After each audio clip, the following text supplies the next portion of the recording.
Hello and welcome to Geometry, the section formula. In this video, we will find points that partition line segments in a given ratio on the number line, on the coordinate plane using coordinates, and to solve real-world scenarios. Here are some of the standards that we are covering in this video. These are from the Florida's Best Standards for Mathematics. So let's go ahead and get started. So up here we have the formula for the section formula here at the top, and then it tells us to find B on segment CD such that the ratio of CB to BD is 3:2. So the first thing I want to do is figure out the values that I'm going to be plugging into my formula. When we were doing midpoint, it really didn't matter which point was first and which one was second, because the ratio is 1:1. We're just looking for the average of the x's. But with this one, it does matter which one goes first. And so what you want to do is look for the description, and it's going to tell you which one should be first. So here it has C listed first, and so that's going to be x1. D is going to be x2, and then point B is going to be somewhere in between at this particular ratio. And when they give you the ratio, we are going to label that as M and N. If it makes it a little bit easier for you, feel free to go ahead and write out all of your values that you're going to be plugging into your formula, if that helps you kind of organize your thoughts a little bit. So point C is at -6, and so C is x1, so that's going to be -6. The location of D, which is x2, is going to be 4, and then M is going to be 3, and N is going to be 2. And so when I write out this formula, I kind of like to write the bottom first. And so point B, which is my point that is in between, I first write my ratio kind of here at the bottom, and we are adding those together. So that's going to be M plus N. And then we're going to make sure that we switch these at the top.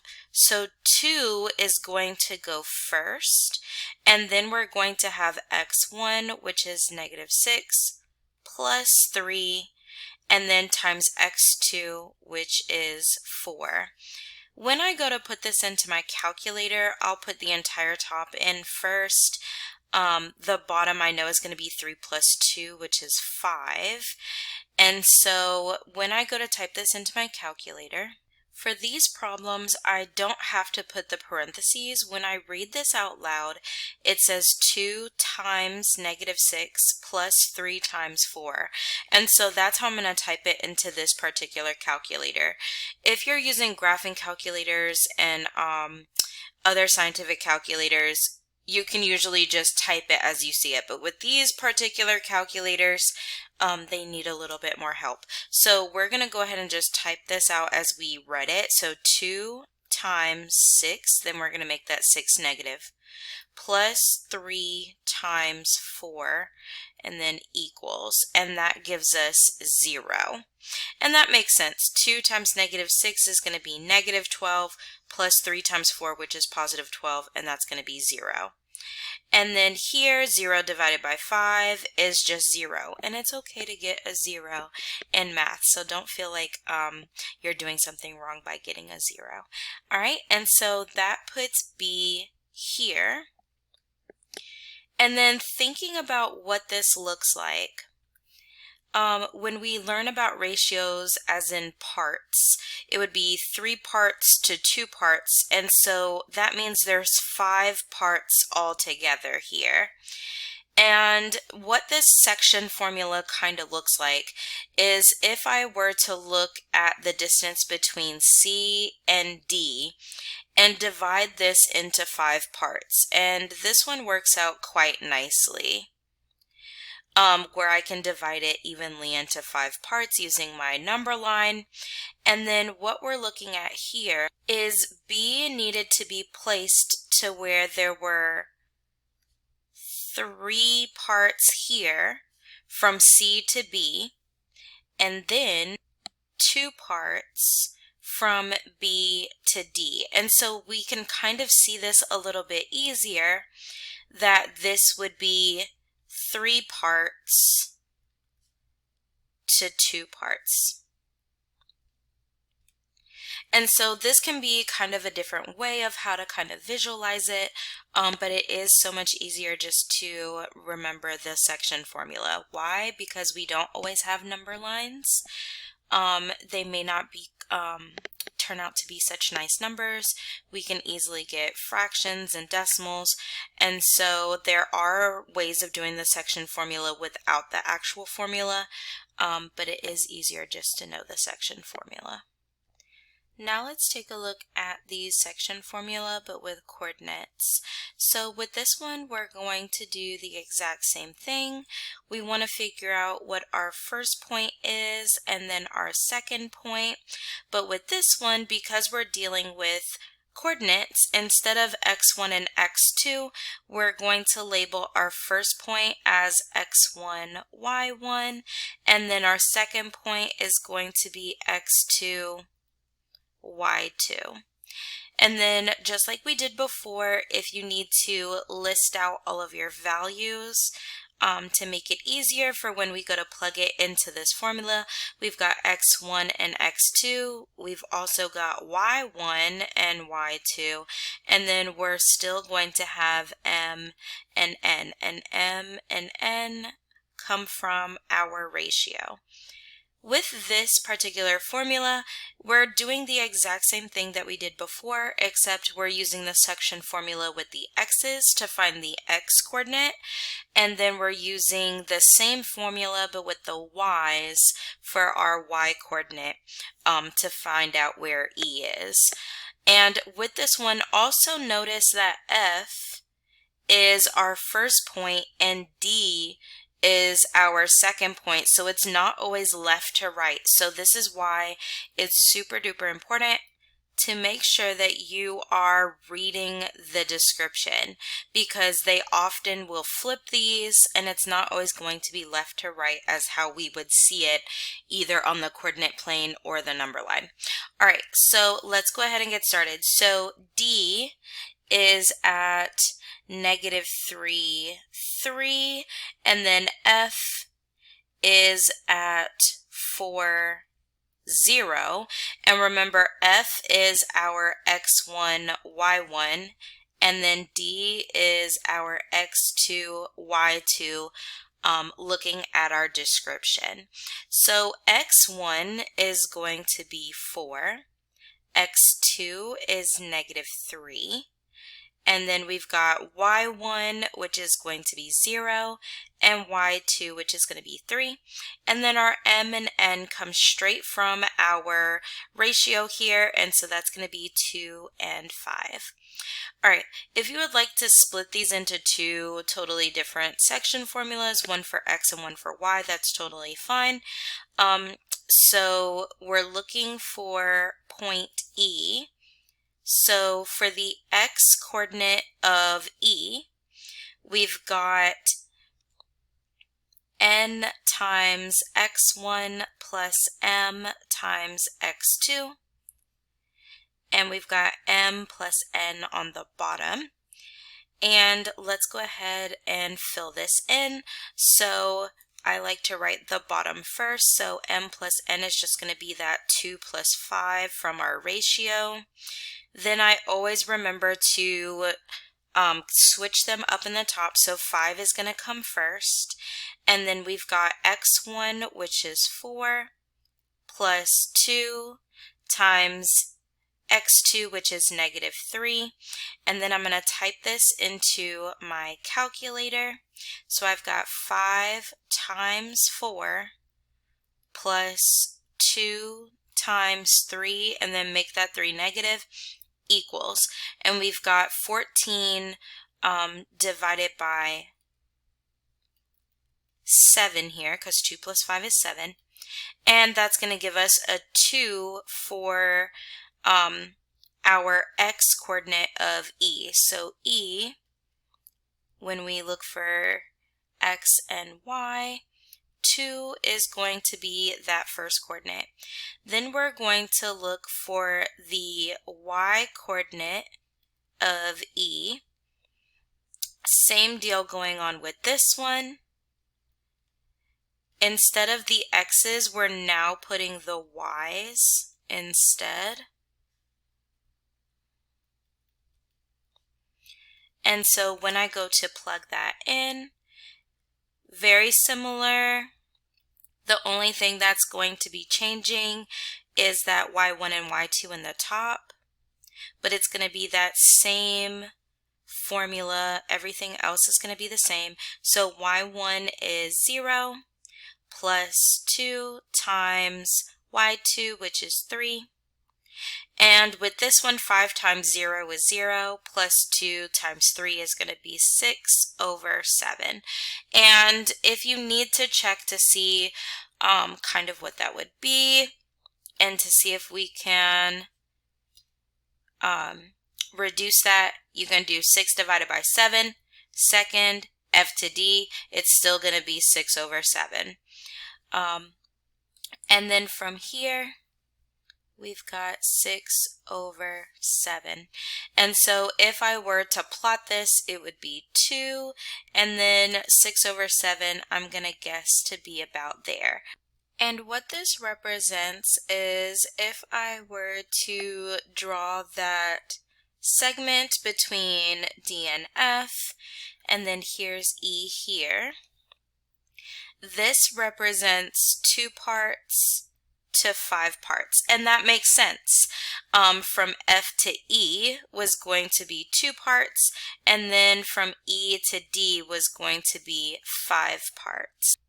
And when we look at this, that makes pretty good sense because we have 7 parts in total, and if I journey from here to here, it's actually going over by 7. So really our second part would be at this line at 2 here, and that would be sectioning it into 2 by 5. And so just kind of thinking about, is my answer reasonable?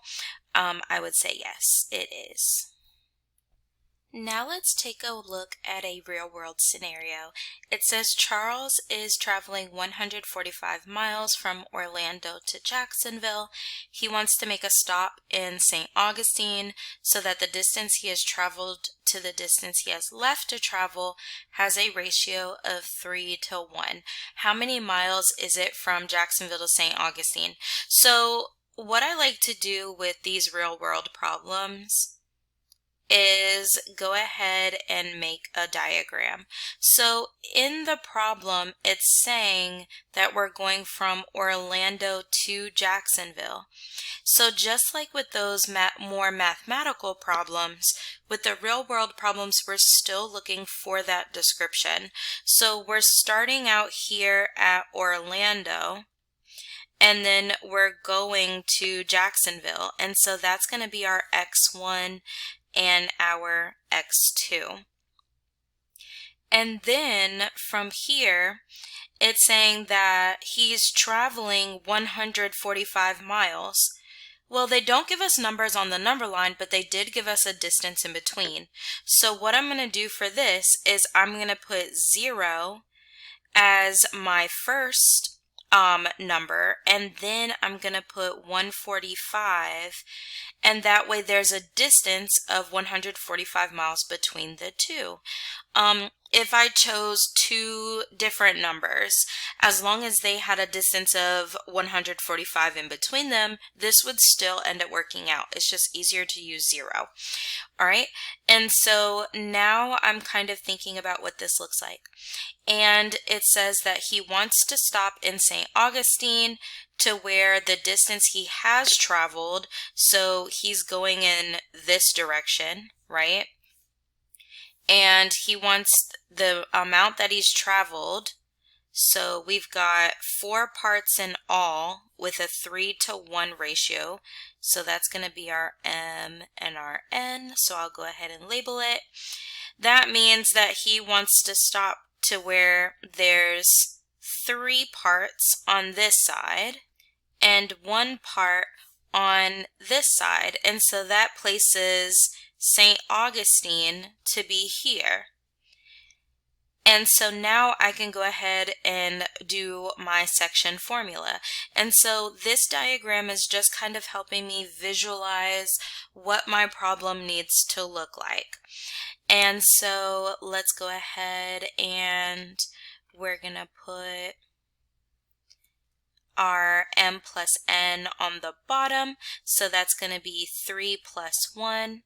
I switch them in the top. X1 is going to be 0 plus 3 times X2, which is going to be that 145. I know that the bottom is going to be 4, and then I can go ahead and type this into my calculator. And so 1 times 0 we know is going to be 0. Plus 3 times 145 equals, and we get 435. Don't worry that the top number is going to be a little bit larger because we're still going to divide it. And so now I'm going to divide by 4 equals, and I get 108.75. And that's a nice decimal, so I'm going to keep it as is. So that means that St. Augustine is going to be here at 108.75. But my question here says, how many miles is it from Jacksonville to St. Augustine? So with these problems, this is where we have to be a little bit careful. Between Orlando and St. Augustine, this is going to be 108 miles, 0.75 miles here. Because I know the distance between 0 and 108.75 is 108.75. But they're asking what is the distance between Jacksonville and St. Augustine. So in this case, this is where we're going to do 145 minus 108.75. And we get 36.25. So this is going to be 36.25 here. And so that would be my answer, 36.25 miles between Jacksonville and St. Augustine based on this particular problem. So I'm going to label that as from St. Augustine to Jacksonville. If they had asked me the distance between Orlando and St. Augustine, I would have said 108.75 miles from Orlando to St. Augustine. And so this is where we can get into different kinds of questions that come from this. They could have said, how many miles has he already traveled from Orlando to St. Augustine? They could ask, how many miles does he have left to travel after he makes a stop in St. Augustine? So lots of different questions that can come from this. I hope that you found this video helpful on using the section formula, whether that was with the number line, the coordinate plane, or with your real world scenarios. And I hope to see you in the next video.